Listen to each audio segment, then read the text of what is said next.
ठीक है। इनके अधिकारों पर हमलाबाजी नहीं चलेगी, नहीं चलेगी, नहीं चलेगी, इनके अधिकारों पर हमलाबाजी नहीं चलेगी, नहीं चलेगी, नहीं चलेगी।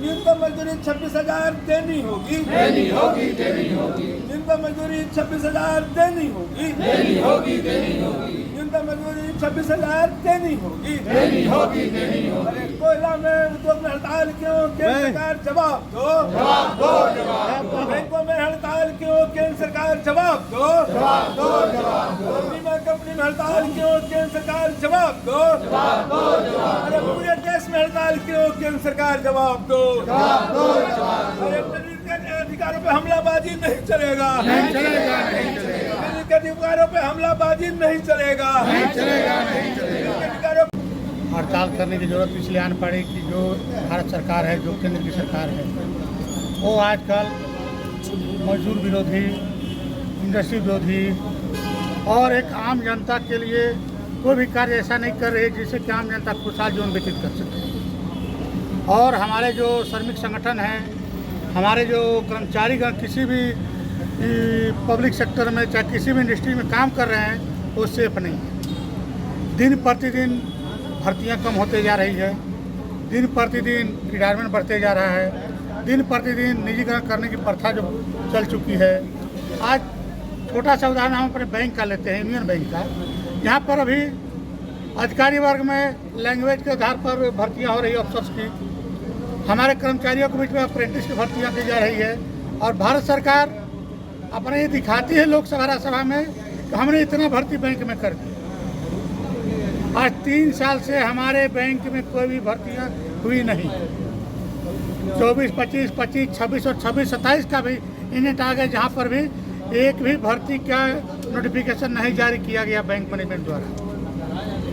और बहुत सारे बैंकों में भी नहीं किया गया, जहाँ पर हमारे इतने साथी 7.5 लाख बैंक कर्मी हमारे हैं और हमारी दिन प्रतिदिन संख्या घटते जा रही है और भर्तियाँ बंद। उसी तरह से देश की आज विभिन्न संगठनों के करीब 25,000 की कर्मचारी आज हड़ताल पर है। उससे ज़्यादा ही होंगे लेकिन कम नहीं होगा।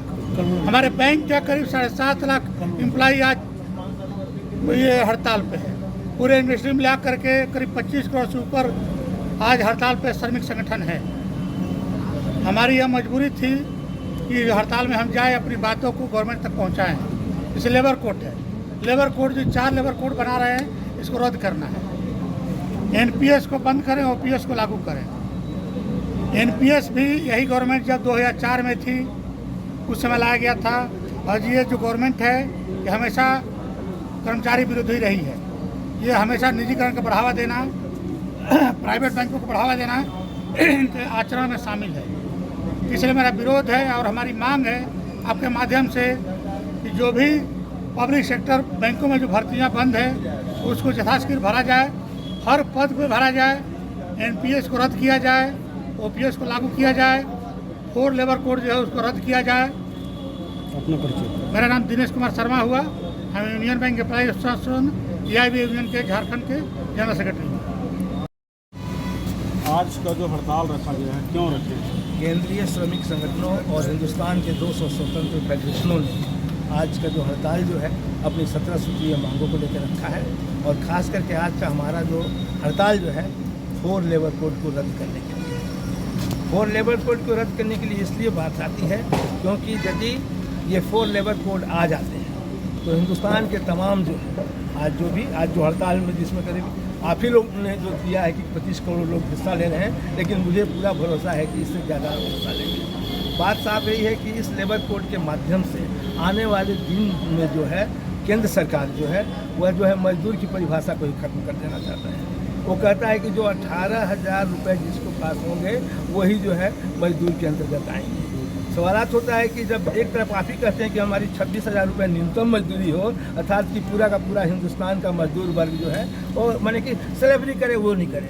इसके अंतर्गत अभी तक जो भी हमारे नियम थे, जो भी फैक्ट्री अधिनियम, न्यूनतम मजदूरी अधिनियम, हमारा कलेक्टिव बार्गेनिंग का जो ये द्विपक्षीय समझौते होते थे, ट्रेड यूनियन करने का हक है, वो सब खत्म हो जाएंगे। सबसे बड़ी बात ये है कि हम जो ये प्रदर्शन कर रहे हैं, धरना दे रहे हैं, भारतीय न्याय संहिता के अंतर्गत इसको जो है क्रिमिनल ऑफेंस माना जा रहा है। अरे साहब, जिसमें हमको संविधान ने दिया 1926 के ट्रेड यूनियन एक्ट में हमको दिया गया, अर्थात कि ये क्रिमिनल ऑफेंस हो जाएगा तो आने वाले दिन में ही होगा कि भाई आप इसको जो हम जो ये कर रहे हैं सबको जो आप जेल में बंद कर दो और 2 महीना के लिए जेल में बंद कर दोगे। तो जहाँ पर जो हमारे पर जो संवैधानिक ये है तमाम चीज़ नहीं है। दूसरी बात, अभी बैंकों के अंतर्गत 35 लाख लोग जो है बिजनेस कॉरेस्पॉन्डेंस, बिजनेस ये डेली वेजेस के अंतर्गत लोग जो है काम कर रहे हैं। इस तरह से पूरे हिंदुस्तान में एक बहुत बड़ी फोर्स है, बहुत बड़ी तादाद है, तमाम चीज़ें कर रहे हैं। दूसरी बात, एक सबसे बड़ी बात अभी चल रही है केंद्र सरकार के द्वारा 29 से अभी 12 बैंकों पे ला दिया, अभी वो कह रहे हैं 4-5 बैंक करेंगे। सामने उदाहरण है IDBI बैंक, जिसको कि आज जो है आप जो है पूरा जो उसको निजीकरण करने की कर रहे हैं। जिस IDBI को एक समय भारत का सबसे टॉप बैंक माना जाता था, industrial development bank of India, जिसने आज HEC को खड़ा किया, जिसने आज जो है बोकारो स्टील को खड़ा किया, जिसने विशाखापट्टनम को खड़ा किया, सबको खड़ा किया, उसको आज उसको ऐसी स्थिति आपने ला दिया है तमाम चीज़। और कारण भी है, बड़ी तकलीफ लगता है कि आपने पिछले वर्षों के अंतर्गत 19 लाख करोड़ रुपया बैंक का राइट ऑफ किया। अरे साहब, 19 लाख करोड़ रुपया से हम कहते हैं कि 1000 इंडस्ट्री हम लोग खड़ा कर देते हैं, और उस 1000 इंडस्ट्री के अंदर कुछ भी नहीं, तो मैं समझता हूँ कि कम से कम 30 लाख लोग, जिस समय HEC हुआ था तो 30,000 लोग यहाँ काम करते थे, तमाम चीज़ें। तो यहाँ पर एक बहुत बड़ी फौज जो है, जो हमारे बेरोजगार भाई हैं, जो तमाम चीज़ें उनके लिए था। तो इसके माध्यम से आने वाले दिन पूरी बैंक की जो है, बैंक की संपत्ति हमारी संपत्ति नहीं है, आम जनता की संपत्ति है, और आप इस तरह से तमाम चीज़ें करने जा रहे हो। दूसरी बड़ी बात मैं कहूँगा, बीमा उद्योग को, चाहे बीमा उद्योग में सिर्फ 5 करोड़ 1955 में आपने पूंजी दिया था, और उसके आज 40 करोड़ हमारे निवेशकर्ता हो गए हैं। और संपत्ति के तो बोलिए नहीं, आपका जितना भी एक्सीडेंट हुआ, तमाम चीज़ सब जगह सब कुछ जो है बचा रहा है। ऐसी स्थिति में यदि ये नियम आ जाते हैं, खासकर एक बहुत बड़ा दिक्कत चल रहा है अप्रेंटिसशिप। आप मजदूर का डिफाइन में खुद हमारी केंद्र की सरकार ये है फिक्स तक 3 बरस, 1 बरस, 2 बरस लाना बैंकों में। अभी आपने देखा होगा कि अप्रेंटिसशिप आता है, साहब आप जिसको ला रहे हो 15,000 रुपया दे रहे हो, कहीं 10,000 रुपया दे रहे हो, और फॉर ओनली 1 ईयर। और जबकि बैंक के अंतर्गत सर्विस कंडीशन जो हमारी है उसमें कहीं नहीं है, तो कौन काम क्या करेगा। टाइमिंग को लेकर भी आक्रोश है आ रहे हैं उसके ऊपर भी। सबसे बड़ी बात आ रही है कि अभी जो है एक तरफ जो है, जिस समय कि ये जब आया था, ये बिल आया था, कोरोना के समय आया था, अभी बातें चल रही है कि टाइम को बढ़ाने की। कहीं पर सबसे बड़ी बात है कि केंद्र में अभी पारित हुआ नहीं है, गुजरात में हो गया, गुजरात में पारित हुआ, कर्नाटका में पारित हुआ, तेलंगाना में पारित हो गया है, वहाँ पे 10 घंटा हो गया है। हमारी सिस्टर लोग के साथ में सबसे बड़ी दिक्कत है कि आपने कहीं 12 घंटा कर दिया गुजरात में, 10 घंटा हमारी सिस्टर लोग रात में भी काम करेंगी। साहब कहाँ पर दिया हुआ है?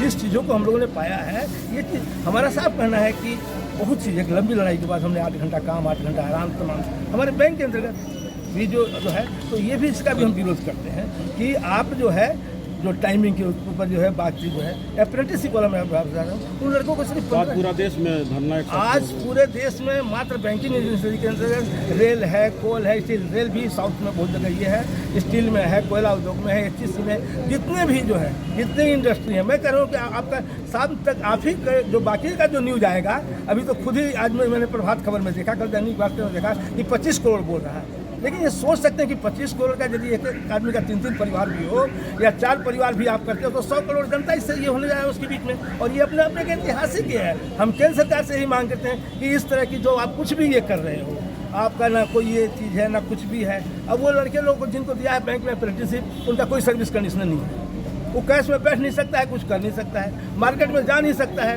वो एक बिजनेस खोल के देख नहीं सकता है। तो साहब उसको आप क्यों दे रहे हो? प्यून बना कर रख दिया, एकदम प्यून भी नहीं बना के रख दिया। प्यून का भी एक सर्विस कंडीशन है, 6.5 घंटा काम करेगा, 7 घंटा काम करेगा, उसको वो भी नहीं। अर्थात की जो गुलामी प्रथा जी थी, जो स्लेवरी प्रथा था कि कोई जमींदार के यहाँ जो फैक्ट्री में जो फ्री में पोस्ट में जो काम करता था, वो चीज़ है।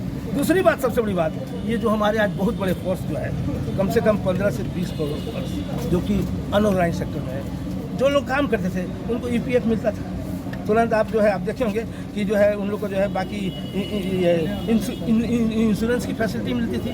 यदि ये चीज़ आ जाएगी लागू तो ख़त्म हो जाएगी। अपना परिचय। मेरा नाम ऐसे ML सिंह है, और ऐसे जो है मैं यहाँ का जो ये है क्या कहते हैं यूनाइटेड फोरम्स, उनका एक ये हूँ। और ऐसे हमारे जो बैंक के अंतर्गत मैं हूँ और ये दिनेश शर्मा जी, ये लोग जो हैं